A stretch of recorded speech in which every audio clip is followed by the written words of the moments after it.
정수은 씨가 작사하고 임수연 씨가 작곡한 5글자 예쁜 말이라는 동요가 있습니다. 저도 몇 년 전에 아이가 유치원에서 배워와서 불러주는 걸 들었는데요. 이런 가사입니다. 한 손만으로도 세어볼 수 있는 아름다운 말, 정겨운 말. 한 손만으로도 세어볼 수 있는 5글자 예쁜 말. 사랑합니다. 고맙습니다. 감사합니다. 안녕하세요. 아름다워요. 노력할게요. 마음의 약속 꼭 지켜볼래요. 한 손만으로도 세어볼 수 있는 5글자 예쁜 말, 5글자 예쁜 말. 가사가 너무도 아름답죠. 네. 오늘 하루 이 5글자 예쁜 말 혹시 들어보셨거나 아니면 누군가에게 건넸던 기억이 혹시 있으실까요? 여러분들의 삶 가운데 이 말들이 많아진다면 분명히 기쁨과 행복이 있을 것으로 믿습니다. 왜냐하면 하나님께서 이 언어 안에 담기는 창조의 능력을 저희들에게 주셨기 때문입니다. 여러분 만나는 사람들에게, 주변 이웃들, 가족들에게 이 말을 많이 선포하기를 축복합니다. 우리 옆에 계신 분들에게 한번 인사하도록 하겠습니다. 안녕하세요. 안녕하세요. 아름다워요. 아름다워요. 네. 함께여서 감사합니다. 감사합니다. 네. 참 아름답다는 생각을 정말 많이 했습니다. 이 가사가. 저는 여기에 하나를 더 추가한다면, 이 말들 중에 하나 더 추가한다면 기도할게요를 추가하고 싶습니다. 기도할게요. 5글자 예쁜 말, 기도할게요. 우리가 이렇게 어떤 모임이나 어떤 교회 안에서 서로 기도해주고 기도 제목을 묻고 나누고 헤어지면서는 늘 하는 말이 기도할게요. 힘내세요. 기도할게요. 이렇게 인사합니다. 이 5글자 이 기도할게요가 매우 커다란 능력의 말임을 오늘 함께 살피고자 합니다. 오늘은 빌립보서, 이 빌립보 교회에 보내는 사도 바울의 편지를, 그 첫머리를 우리가 함께 나누고자 합니다. 사도 바울의 특징을 여러 가지 측면으로 우리가 설명할 수 있겠지만 저는 빌립보서에서 보이는 바울의 모습을 두 가지 별명으로 설명할 것 같습니다. 사도 요한이 요한 1서를 통해서 사랑의 사도라는 별명을 붙었던 것처럼 여기서 바울은 기쁨의 사도이고 또 기도의 사람이라는 별명을 붙여볼 것 같습니다. 빌립보서는 기쁨의 편지라는 별명이 있습니다. 제가 가진 성경에 이렇게 빌립보서를 펼치면 페이지 그 1장의 위에 페이지에 사파가 하나 그려져 있는데 환하게 웃고 있는 바울일지 빌립보 성도님일지 모르지만 그 얼굴이 보입니다. 빌립보서를 특징할 수 있는 말이 바로 기쁨입니다. 우리는 빌립보서를 읽을 때 마음의 준비를 좀 해야 합니다. 엄청난 기쁨의 사람을 만날 준비를 하고 빌립보서를 읽어야 합니다. 바울은 이 안에서 기쁘고 또 기뻐하고 있습니다. 바울의 행복은, 이 바울의 기쁨은 읽는 자들에게까지 전염이 될 정도입니다. 실제로 바울은 이 편지에서 그 유명한 항상 기뻐하라, 주 안에서 항상 기뻐하라 이 말씀을 하면서 이렇게까지 표현합니다. 내가 다시 말하노니 기뻐하십시오. 항상 기뻐하고 또 이야기하는데 기뻐하십시오. 이렇게 기쁨을 강조하고 반복하고 명령하는 환희와 기쁨에 가득 차 있는 그 바울의 말투를 우리가 느껴야 합니다. 바울은 또한 기도의 사람으로 여기서 보이고 있습니다. 중보의 사도의 모습으로 이 편지에서 자신을 표현하고 있습니다. 빌립보 교회, 빌립보에 있는 그 성도들을 기뻐하고 감사하면서 바울은 계속해서 기도할게요, 기도합니다, 기도하고 있습니다, 이런 표현들을 반복하고 있습니다. 바울이 무엇을 기뻐하고 또 무엇을 기도하고 있는가 오늘 살피면서 우리 안에 성령님께서 우리 안에서 이 중보와 지지의 언어를 새롭게 부어주시기를 축복합니다. 첫째로 오늘 말씀은 복음이 관계적 기쁨의 근거가 된다 이렇게 표현합니다. 복음은 관계적인 기쁨의 근거가 된다. 이 표현을 어떻게 어렵지 않게 표현하려고 좀 고민해 봤는데 잘 안 된 것 같아요. 좀 어렵게 제목이 적혀진 것 같은데 이런 뜻입니다. 기쁨의 관계, 우리가 서로가 서로에게서 참된 기쁨을 누리고 느끼고 함께하는 그런 깊은 기쁨의 유대 관계가 형성되는 것이 굉장히 중요한데요, 그 비결이 바로 복음이 그 관계의 중심에 있을 때 그것이 형성된다 이런 뜻입니다. 복음이 그 관계에 있을 때 그것이 바로 기쁨의 비결이고 근원이고 근거가 되고 또 출발점이다라는 그런 의미입니다. 반대로 설명하면 복음이 아닌 어떠한 것도 사람을 깊이 가깝게 영혼과 영혼을 온전히 사랑할 수 있도록 이어주지 못한다는 사실입니다. 특별히 세상이 추구하고 있는 어떤 친교와 사교를 위한 여러 가지 원리들이 있잖아요. 예를 들어 힘의 원리에 따라서 관계가 맺어지게 되죠. 돈의 원리, 돈과 이익을 쫓아서 관계가 형성되죠. 서로 이익을 주는 어떤 공생의 원리, 세상 안에 있는 여러 가지 그런 원리나 전략, 어떠한 것도 깊은 유대 관계를 이끌어내지 못한다는 사실입니다. 어떻게 그렇게까지 이야기하느냐 이러실 수도 있습니다. 세상의 노하우와 세상의 여러 가지 사귐의 그런 지혜 안에서도 우리는 어느 정도의 교훈과 배울 수 있는 좋은 면들을 찾을 수 있지 않은가? 물론이죠. 서로의 마음을 다치지 않게 하고 또 서로에게서 이끌게 하고 또 관계를 잘 맺어갈 수 있는 세상의 여러 가지 교훈들, 그 가치를 모조리 부인하는 것은 절대 아닙니다. 다만 저는 이 점을 강조하고 싶습니다. 이렇게 이루어지는 관계, 복음 없이 세상적인 것들로만 엮어지는 그런 관계는 결코 영원하지 못하다. 결코 온전한 관계로 나아갈 수 없다. 이 점을 말씀드리고 싶습니다. 그렇게 이루어진 관계는 특별히 상황이 어려울 때 매우 분명한 한계를 보여줍니다. 사람 안에는 본성적으로 이기적인 자아가 있기 때문입니다.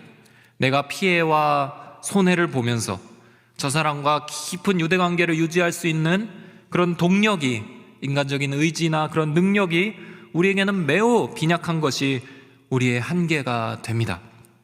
이런 가운데 상황마저 나빠질 때에는 기쁨의 유대관계로 나아가고 유지되는 것은 더더욱 불가능한 일입니다. 오직 복음이 우리의 관계를 온전히 이어주는 기능을 합니다. 예수님의 십자가 복음이 우리에게 주는 놀라운 유익, 매우 본질적인 은혜, 그 중에 한 가지는 바로 깨어진 관계가 회복되는 것입니다. 단순히 하나님과의 관계가 회복되는 것뿐만 아니라 우리와 우리 이웃들, 우리 주변과 이어지는 사람들 간의 관계도 회복시키는 것이 바로 복음의 십자가의 능력입니다. 완전히 하나가 될 수 있게 하고 또 상황과 관계없이 기쁨을 누릴 수 있게 하는 능력이 그 복음 안에 있습니다. 사도 바울이 이 빌립보 교회에 보내는 이 편지에 이 기쁨이 담겨 있죠. 그것을 우리가 발견할 수 있습니다. 이 편지는 그럼에도 바울의 4가지 옥중서신 중에 하나입니다. 바울이 AD 61년에서 63년경에 로마 감옥에 있을 때 쓴 편지로 알려져 있습니다. 사슬에 매여 있고 어디를 다닐 수도 없는 자유도 없습니다. 이제 곧 열릴 재판의 결과에 따라 바울의 목숨이 끊어질 수도 충분히 있는 상황입니다. 상황적으로 바울을 둘러싸고 있는 환경은 너무도 부정적이죠. 빌립보 교회 역시 상황적으로 쉽지 않은 상태입니다. 이제 복음을 받아들여 겨우 교회를 이루어가는 신생교회였습니다. 빌립보를 비롯한 마케도니아 지방 곳곳에 바울과 복음을 대적하는 유대인들, 그리고 호시탐탐 기독교를 박해할 구실을 찾는 로마인들의 공격이 있었습니다. 그들에게 복음을 전해주었던 선교사님이고 목사님이셨던 바울은 호련히 며칠 안에 그 복음을 전해주고 떠나갔고, 그런 바울이 곳곳을 다니고 있다는 소식을 듣는데 지금은 로마 감옥에 재판을 기다리고 있다, 이런 소식을 듣고 있는 것입니다.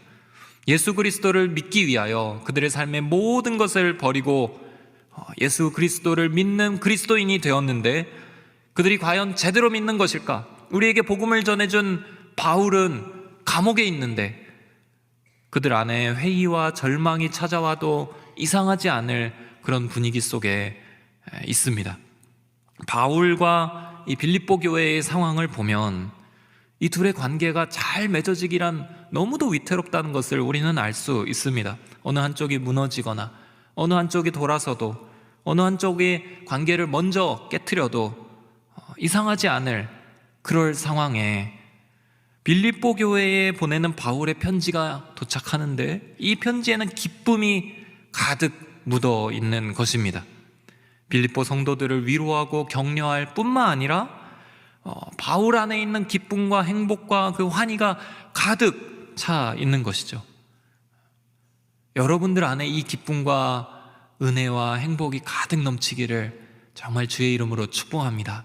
상황이 어렵고 관계가 끊어져도 이상하지 않을 그런 부정적인 상황 속에서도 바울이 갖고 있는 이 기쁨의 비결, 이 비결이 무엇일까? 우리 3절에서 5절까지 함께 읽어보도록 하겠습니다. 시작. 나는 여러분을 생각할 때마다 내 하나님께 감사를 드립니다.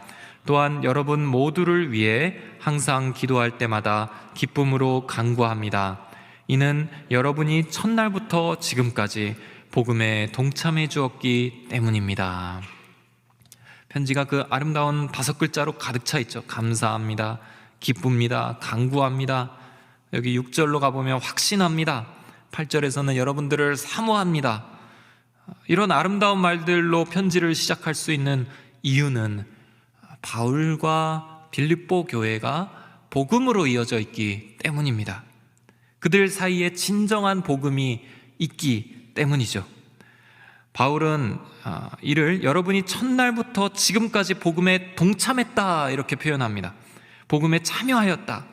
복음을 듣고 복음을 믿고 복음을 전하는 일, 내가 그리스도를 믿고 따라가면서 그 그리스도를 전파하는 그 일을 여러분들은 계속 나와 함께하고 있었다라는 뜻이죠. 이 복음은 바울을 움직이게 하는, 또 빌립보 성도들을 모이게 하는, 모진 핍박과 어려움 속에 있는 바울과 빌립보 그 관계를 이어주는 역할을 하고 있습니다. 그래서 바울과 빌립보 성도들의 관계는 지금 매우 견고한 상태입니다. 상황이 흔들지 못하는 깊은 유대감이 있고 정서적으로 서로를 지지하고 의지하고 있으며 깊이 서로를 바라고 사모하고 있습니다. 가장 좋은 것으로 서로를 도와주려고 하고 있고 그것으로 뒷받침해 주려는 마음이 그들 가운데 서로 소통하고 있습니다. 얼마나 든든할까요? 상황이 어려워도 이런 관계가 있다면 그 안에서 충만한 기쁨을 누릴 수 있는 것입니다. 근데 그것이, 그 비결이 복음이 관계의 중심에 있기 때문입니다. 복음이 관계의 중심이 되어야 합니다. 이것은 오해하시면 안 되는데요, 믿는 사람들과만 사귀어라, 이런 뜻이 절대로 아닙니다. 교회 안에서의 관계는 안전하고 견고하고 교회 밖 세상 속의 관계는 불안전하고 건강하지 않다, 이런 뜻도 더더욱 아닙니다. 복음이 중심이 된 관계를 나에게서부터 시작할 수 있다, 이런 뜻입니다. 이 복음이 중심이 된 관계가 무엇인가? 모든 관계에 있어 하나님이 나를 사랑하시고 구원하신 그 사랑을 갖고 나아가는 것을 의미합니다. 모든 관계로 나아갈 때 하나님이 나를 구원하시고 사랑하신 그 사랑을 갖고 나아가는 것을 의미합니다. 먼저는 하나님이 나를 사랑하신 그 사랑을 깊이 알아야 합니다. 하나님께서 나를 얼마나 사랑하셨는지 계속 강조드리지만 이 십자가 앞에 하나님의 사랑을 깨닫는 은혜가 우리 안에 진짜 경험이 되어야 합니다. 그 사랑은 나를 완전케 하시는 사랑이고 그 사랑은 나를 위하여 죽으신 사랑이고 나를 얼마든지 일으키시며 나를 회복시키고도 남는 거대한 사랑이라는 것을 깨닫고 경험해야 합니다. 하나님이 나를 정말 사랑하시는구나, 하나님이 나를 정말 붙들고 계시는구나, 내가 어떠한 상황이 온다 해도 하나님의 사랑은 끊어지지 않는구나, 그 사랑이 나에게 있구나, 오늘도 그 사랑이 나와 함께하고 있구나를 경험하고 확신하는 것, 그것이 첫 출발점입니다. 그 사랑이 나를 세우고 일으키고, 그 사랑이 나를 숨쉬게 하고, 그 사랑이 나의 자존감의 근거가 되고, 하나님의 사랑을 깊이 알고 체험하고 경험하는 것, 그것이 모든 관계에 있어 출발 지점이 됩니다. 그 다음으로 이 사랑을 갖고 다른 사람을, 대상을 바라볼 수 있어야 합니다. 주님께서 나를 사랑하신 사랑이 얼마나 큰지를 먼저 깨닫고, 그 관점을 갖고 다른 사람을 향하신 주님의 사랑을 인식하며 그 사람을 대하는 것입니다. 이렇게 나를 향한 사랑이 저 사람에게도 있구나라는 것을 알고 그것으로 바라보는 관계가 매우 새로운 변화를 우리 안에서 가져옵니다. 우리가 갖고 있는 세상의 고정관념과 편견이 이 사랑으로 누군가를 바라볼 때 다 깨트릴 수 있습니다. 하나님이 나를 사랑하신 그 사랑으로 다른 누군가를 바라볼 때 세상이 손가락질하고 세상이 볼 때는 볼품없는 그런 자들이라 할지라도 너무도 보배롭고 존귀하며 아름답고 사랑스럽게 보이는 것입니다. 이 사랑으로, 이 사랑의 관점으로 다른 사람을 봅니다. 그리고 나서 이 사랑을 베푸신 그 주님의 모습 그대로 그 사람을 섬기는 것입니다. 바울은 빌립보 교인들을 그렇게 아끼고 섬겼습니다. 2차 전도 여행 때 마게도니아로 건너오라는 그 환상을 보고 바울과 실라가 건너갔던, 그래서 도착했던 첫 도시가 바로 빌립보였습니다. 여기서 두 가정이 복음을 받아들이는데요, 자주색 옷감장수 루디아의 가정과 바울을 지키고 가두었던 그 간수의 가정이 구원을 받습니다. 특별히 귀신 들린 여종에게서 귀신을 쫓아내 주었다는 이유로 바울이 억울하게 옥에 갇혔을 때 하나님께서 큰 지진으로 옥문을 여시는 역사가 나타납니다. 이때 죄수들이 다 도망간 줄 알고 간수가 이후의 일들을 감당하기가 너무 어려워서 스스로 자결을 하려고 합니다. 그때 바울이 외칩니다. 죽지 마라. 우리가 다 여기 있다. 목숨을 끊지 마라. 이 간수가 바울을 알아보고 이제서야 바울을 대접하고 구원의 복음을 영접하게 됩니다.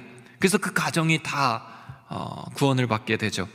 목숨을 살려주고 그리고 복음을 전하는 그 바울의 그 헌신 때문에 이 두 가정이 중심이 되어서 빌립보의 교회가 세워집니다. 바울은 전심으로 이들을 사랑하고 그리워했습니다. 이렇게까지 고백합니다. 오늘 말씀의 8절 말씀 제가 읽어드리겠습니다. 내가 그리스도 예수의 마음으로 여러분 모두를 얼마나 사모하는지 하나님께서 내 증인이십니다. 내가 그리스도 예수의 마음으로 여러분 모두를 얼마나 사모하는지 하나님께서 증인이 되십니다 라고 말할 정도로 전심으로 진심으로 그들을 사랑했습니다. 빌립보 교회 역시 바울을 끝까지 사랑하고 섬기는 교회였습니다. 바울이 얼마나 그 전도 여행 중에 많은 핍박과 고난을 당했는지요. 근데 그 바울이 다니는 곳곳으로 사람을 보내어 필요할 것을, 쓸 것을 보태고 기도하면서 바울을 응원하고 지지했던, 자신에게 복음을 전해주었던 그 목사님, 선교사님을 끝까지 섬겼던 그 교회가 바로 빌립보 교회였습니다. 바울은 너희들이 내 환난에 참여했다. 데살로니가에 있을 때도, 감옥에 있고 어려울 때에도 너희들은 나에게 필요한 것들을 보내왔다. 그 섬김의 열매가 풍성하기를 내가 정말 바란다 하면서 이 교회를 칭찬합니다. 사랑하는 성도 여러분, 여러분들의 모든 관계가 이 복음의 관계가 되기를 주의 이름으로 축원합니다. 여러분을 사랑하시는 하나님의 사랑을 깊이 알고 그 사랑으로 여러분과 관계 맺을 모든 사람들을 바라보십시오. 그리고 주님이 여러분들에게 행하셨던 것처럼 그 사람들에게 나아가 깊이 사랑으로 섬기는 것입니다. 이러한 관계가 진짜 기쁨의 복음의 관계가 됩니다. 그리고 이 안에서 맺어지는 기쁨의 열매들이 있는데 그 기쁨은 상황이 절대로 흔들지 못하는 견고한 기쁨이 됩니다. 어떤 어려움 속에서도 이 기쁨의 그 뜨거움은 계속 유지되며 이 관계를 통하여서 하나님 나라가 확장됩니다. 예수님께서는 너희들이 이렇게 서로 사랑할 때, 이렇게 관계를 하고 있을 때 사람들이 비로소 너희들이 내 제자인 줄 알 것이다 라고 말씀하셨습니다. 사탄은 결코 이를 끊어내지 못합니다. 우리 안에 이 복음이 근원이 되는 관계의 기쁨이 있기를 주의 이름으로 축원합니다. 두 번째로, 진정한 관계는 영적인 축복을 중보합니다. 복음이 중심이 된 관계는 서로 기도하는 관계로 이어집니다. 사랑하는 성도 여러분, 이 관계가 여러분들 안에 있기를 축복할 뿐만 아니라 여러분들이 이 관계를 통하여 중보의 사람이 되기를 또한 축복합니다. 두세 명이 여러분들을 위해 중보할 수 있게 되기를 바랍니다. 여러분들이 그런 관계를, 그런 공동체를 만들 수 있고 거기에 소속되기를 정말 바라고 권면합니다. 여러분이 그런 공동체에 있는 누군가라면 약한 자들을 위해 중보해주는, 그런 기도에 함께해주는 사람이 되시기를 바랍니다. 바울은 이 사랑하는 빌립보 성도들을 위해 무엇보다 기도한다 이렇게 말합니다. 무엇을 기도하는가? 꼭 그분의 어떤 어려움, 어떤 회복, 육체적인 어떤 질병의 치유, 이런 것들을 기도하는 그런 차원이 아닙니다. 바울이 기도하고 있는 그 기도 제목을 보면 굉장히 한 문장 한 문장 심도 있는 영적인 축복이라는 것을 우리가 알 수 있습니다. 9절에서 11절까지 우리 함께 바울이 어떤 기도를 하는지 읽도록 하겠습니다. 시작. 나는 여러분의 사랑이 지혜와 총명으로 더욱 풍성하게 돼서 최선의 것이 무엇인지 분별할 수 있게 되기를 기도합니다. 그래서 여러분이 그리스도의 날까지 순결하고 흠이 없이 지내 예수 그리스도로 인한 의의 열매로 충만해져서 하나님께 영광과 찬송을 돌리게 되기를 기도합니다. 크게 세 가지로 정리해 볼 수 있을 것 같습니다. 먼저는 진정한 사랑으로 풍성해질 수 있게 되기를 기도합니다. 또 이를 위해서 지혜가 있는데 그 지혜를 가지고 분별할 수 있는, 최선의 것이 무엇인지를 분별해내는 그런 삶을 살기를 기도합니다. 그리고 순결하고 흠이 없는 그런 거룩한, 그 거룩함으로 하나님께 영광 올려드릴 수 있게 되기를 기도합니다. 사랑으로 풍성해지고 지혜로 분별하는 능력이 있고 거룩함으로 의의 열매로 하나님께 영광을 돌리는 삶을 지금 기도하고 있는 것입니다. 사랑하는 누군가를 위하여 혹시 여러분들 이렇게 기도해 보신 적이 있으실지요? 오늘부터 우리의 기도가 달라지기를 축복합니다. 이는 예수 그리스도를 주로 고백하는, 이제 믿은 지 채 10년도 되지 않는, 더 뿌리 내려야 되고 더 그리스도 안에서 자라나야 하는 약한 믿음의 성도들을 향한 애정이 깊이 담긴 바울의 영적인 축복 기도입니다. 바울은 빌립보 성도들 안에 지금 자기가 갖고 있는 이 기쁨과 감사의 근원이 되는 그 복음의 생명력이 넘치게 되기를, 정말 그 복음의 능력이 그 안에서 충만하게 역사되어 가장 좋은 열매가 맺어지기를 지금 기대하면서 기도하고 있는 것입니다. 우리가 로마 감옥에서 지금 이 편지를 쓰고 있는 바울을 본다면, 만난다면 굉장히 놀랄 것입니다.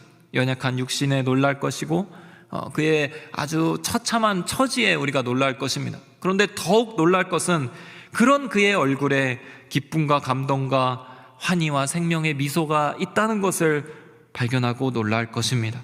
그의 음성에는 분명하고 명확한 찬송과 감사가 있고 그의 입술에서 나오는 기도에는 지금 이 교회를 향한 사랑이 듬뿍 담긴 영적인 축복이 있습니다. 쇠사슬도 그를 어찌하지 못합니다. 오랜 전도 여행, 몇 달 전에는 커다란 풍랑을 만나서 죽을 뻔한 그런 파선의 경험도 그를 넘어뜨리지 못합니다. 육신적으로 또 상황적으로는 지쳐 있을 수 있지만 그는 기쁨과 감사로 충만합니다. 그런 그가 수백 킬로 떨어진 빌립보 교회를 생각하며 다시 한번 감사와 기쁨이 가득 넘치게 됩니다. 그리고 하나님께 이 교회를 이렇게 축복해 달라고 기도합니다. 자기가 갖고 있는 이 생명력, 복음이 가져오는 이 기쁨과 환희로 충만해져서 그들이 하나님 앞에서 최고의 복을 누리며 살아갈 수 있게 되기를 바울이 지금 기도하고 있는 것입니다. 영적으로 가장 가치 있는 것을 지금 그들 위해 중보하고 있는 것입니다. 빌립보 교인들이 너무 복되다라는 생각이 듭니다. 어떠한 축복인지 메시지 성경이라는 부분에서는 이 바울의 기도를 겉면으로 바꾸어서 이렇게 풀어서 해석해주고 있습니다. 한번 이런 의미라는 것을 이해하시기를 바랍니다. 적절하게 사랑하는 법을 익히십시오. 여러분의 사랑이 감정의 분출이 아니라 진실하고 지각 있는 사랑이 되려면 지혜로워야 하고 자신의 감정을 살필 줄 알아야 합니다. 사랑하는 삶을 살되 신중하고 모범적인 삶, 예수께서 자랑스러워 하실 삶을 사십시오.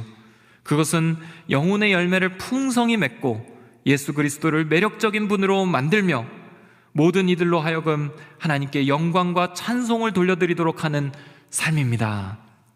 이 사랑의 삶을, 이 모범적인 삶을, 최고의 가치가 되는 아름다운 삶을 그들 위해 축복하고 있습니다. 최고를 축복하고 최선을 기대하며 기도하고 있는 것입니다. 그 축복은 영원한 복이며 빼앗을 수 없고 하나님 앞에서는 너무도 향기로운 삶이 되는 그러한 축복을 바울이 빌립보 교회에 하고 있습니다. 사랑하는 성도 여러분, 오늘 여러분이 복음으로 다가가야 하는 사람이 누구일까요? 오늘 여러분들이 복음을 중심에 놓고 관계를 맺어야 되는 사람이 누구입니까?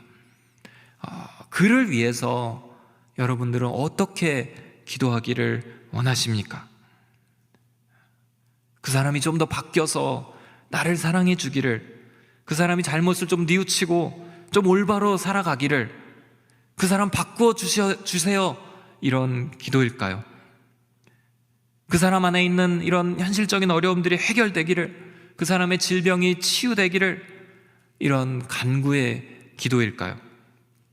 오늘은 우리가 조금 더 다르게 기도하기를 원합니다.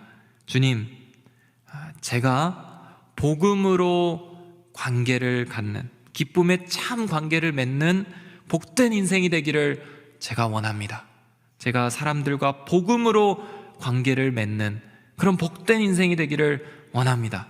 이렇게 기도하고, 또 주님, 제가 관계하는 그 모든 영혼들, 그 영혼들이 하나님의 사랑으로 충만하고 지혜와 분별의 능력을 갖추며 그리스도의 날까지 거룩한 최고의 가치 있는 삶을 주 앞에서 살아가기를 내가 기도합니다. 이렇게 축복하고 기도할 수 있게 되기를 바랍니다. 이렇게 기도할 때 이 바울과 빌립보 교회에 있는 이 관계처럼 우리 안에서도 견고한 기쁨의 관계가 만들어질 것입니다. 회복과 치유는 그 기쁨 속에서 이루어질 것입니다. 우리 안에서 참된 중보의 언어가 회복되기를 축원합니다. 주님께서 우리가 기도할 때에 그러한 방향으로 우리의 기도를 이끌어 주시기를, 우리의 기도에 그렇게 함께 하시기를 주의 이름으로 축원합니다.